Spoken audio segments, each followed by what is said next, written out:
Robert Shaw is best known for his iconic portrayal of Quint, the hardened shark hunter in the movie Jaws. But behind the scenes, he led a secret life that few were privy to. As his health began to deteriorate, he retreated to a small cottage on the coast of Maine where he met Sarah, a local artist. In the final days of his life, Sarah became his lifeline, nursing him through illness and despair. Robert Shaw was born on August 9, 1927, in Westhoughton, a small town in England. His father, Thomas Shaw, was a respected doctor in the community, while his mother, Doreen Shaw, was a strong and independent woman ahead of her time. When Robert was 7, the family moved to the Orkney Islands, where they settled in the town of Stromness. The area had once been a popular hangout for pirates, but now it was home to Robert and his family. Unfortunately, Robert's arrival in school did not go smoothly. He was picked on by local bullies, but he wasn't one to back down from a fight. He fought them off and eventually earned their respect. As Robert grew older, he developed a love for sports, particularly football. When he was a teenager, he tried out for the school team but was turned down. Undeterred, he formed his own team with other students who had also been rejected. Later that year, he challenged the school team to a match, and to their surprise, Robert's team emerged victorious. However, Robert's interests were not limited to sports alone. At the age of 9, he wrote his first story, a sea adventure that showcased his vivid imagination. His father's drinking and mood swings eventually became too much for the family to bear, and Robert, his mother, and siblings moved to Cornwall to start a new life. After Robert's parents separated, his mother moved away with his siblings, leaving him to stay with his father. However, tragedy struck when Thomas died from an overdose of opium. Robert's mother tried to pass it off as an accident, but he knew the truth and kept it bottled up inside for years, haunted by nightmares. He took on the role of being the man of the family for his 2 sisters and brother. Unlike his siblings, Robert decided not to attend Cambridge or Oxford. Instead, he chose to enroll at the Royal Academy of Dramatic Arts, a 2-year program that he found challenging and unpleasant. Despite his dislike of the experience, Robert persevered. His big break came while performing a version of Shakespeare's Much Ado About Nothing with a local theater group. John Gielgud, a renowned actor, saw his performance and offered him a role in his West End production of Hamlet. Robert accepted the small role, thrilled to have the opportunity to work with such a respected figure in the theater. However, the production was not a success, and Robert's opinionated nature led Gielgud to distance himself from the young actor. Undeterred, Robert turned his attention to film and secured a small role in the classic movie The Lavender Hill Mob, despite having no lines and only appearing on screen for 20 seconds.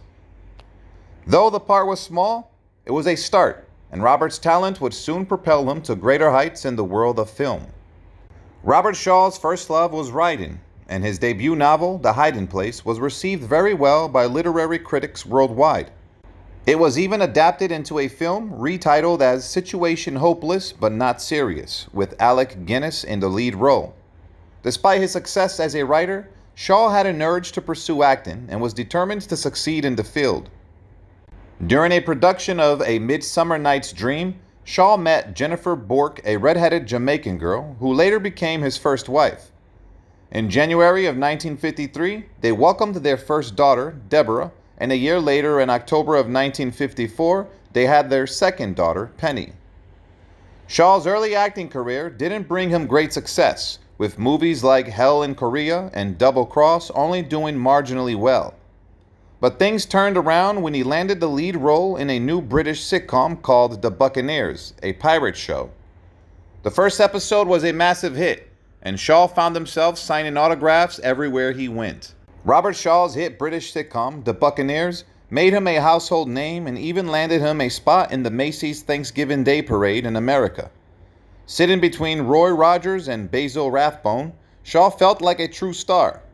He enjoyed the whiskey that Rogers kept offering him, but Rathbone remained quiet throughout the ride. Around the same time, Shaw made the film Tiger at the Gates, but unfortunately, his show started to lose its charm due to the rising popularity of westerns. As a result, he had to return to the stage world, where he struggled to regain his reputation as an actor. He moved to Abbey Road in London and collaborated with Peter O'Toole in the successful play The Long and the Short and the Tall. Shaw's second novel, The Sun Doctor, received even better reviews than his first. He loved being an author, but his ultimate dream was to become a movie star. Despite his conflicting feelings about which medium he preferred, one thing was clear: he was slowly becoming skilled at both. From Russia with Love proved to be a huge success, unlike the first Bond film, Dr. No. Many critics believed that Robert Shaw's role in the film was instrumental to its success. However, Shaw decided to return to television after the film's release.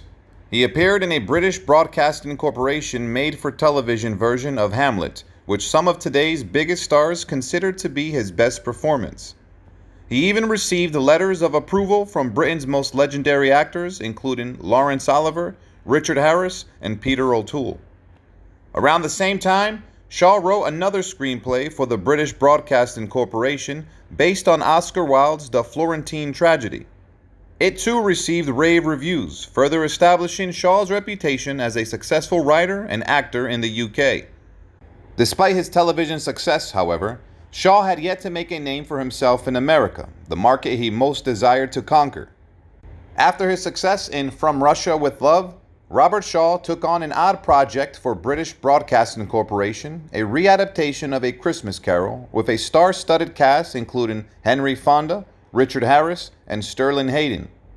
Shaw was set to play the ghost of Christmas Future, but unfortunately the show was a disaster and received negative reviews from critics.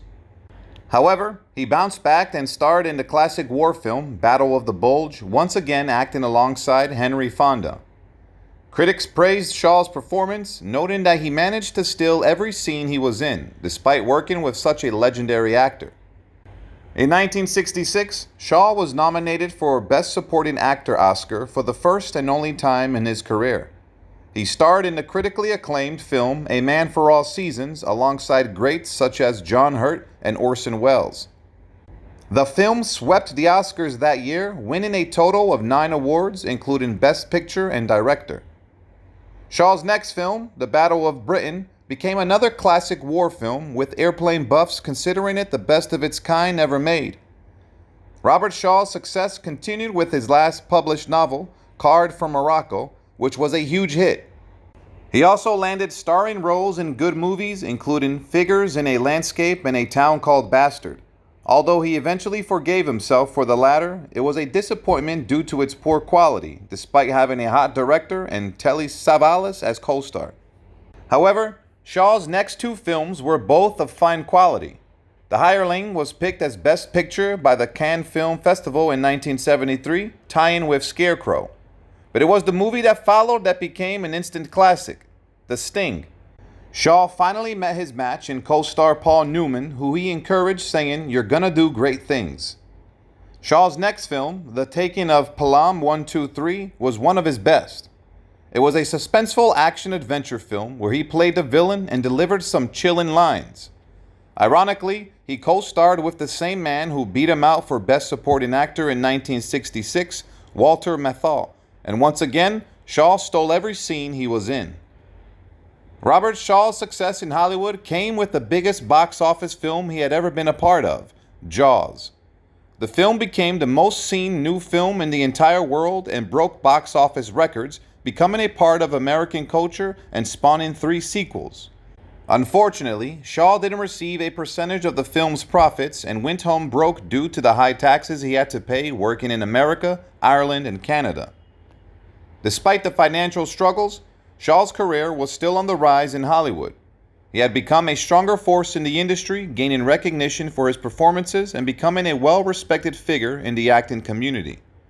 However, on August 28, 1978, Shaw's life was cut short by a heart attack while driving from Castlebar, County Mayo, to his home in Tormakety. He was only 51 years old at the time of his passing. Goodbye and rest in peace, Robert Shaw.